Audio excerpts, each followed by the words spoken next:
देवी देवताओं के जन्म की कई कहानियां प्रचलित हैं और बिल्कुल इसी तरह मां काली के जन्म से जुड़ी कई कथाएं सुनाई जाती हैं। उन सभी कथाओं में से एक कहानी है जो सबसे ज्यादा प्रचलित है। बात उन दिनों की है जब एक शक्तिशाली राक्षस दारुण का अत्याचार तीनों लोकों में बढ़ गया था। तीनों लोकों में सभी इससे बहुत परेशान थे। सारे देवता दारुण के हाथों मात खा चुके थे। दारुण को वरदान मिला था कि उसकी मृत्यु एक स्त्री के हाथों ही हो सकती है। इस कारण सभी देवता हाथ जोड़कर ब्रह्मा जी के पास पहुंचे कि वे इसका कोई समाधान निकालें।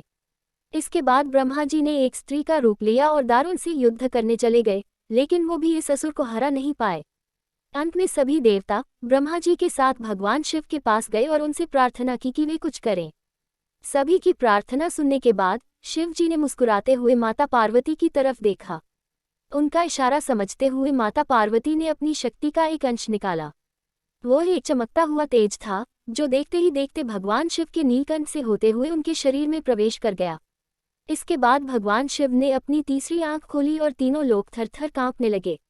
भगवान शिव की तीसरी आंख खुलने के बाद वह शक्ति उनकी उस आंख से बाहर निकली, जिसे देखकर वहां खड़े सारे देवता घबरा गए।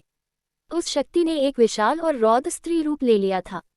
उनका रंग रात सा काला गहरा और जुबान खून जैसी लाल थी। चेहरे पर आग सा तेज था और माथे पर तीसरी आंख थी। इस तरह राक्षसों को खत्म करने के लिए हुआ मां काली का जन्म। इसके बाद उन्होंने कुछ ही देर में असुर दारुण और उसकी सेना का नाश कर दिया। उन सभी दानवों को खत्म करने के बाद भी मां काली का गुस्सा शांत नहीं हो रहा था। इसके बाद उनका गुस्सा शांत करने के लिए भगवान शिव ने एक बच्चे का रूप लिया और उनके सामने आ गए।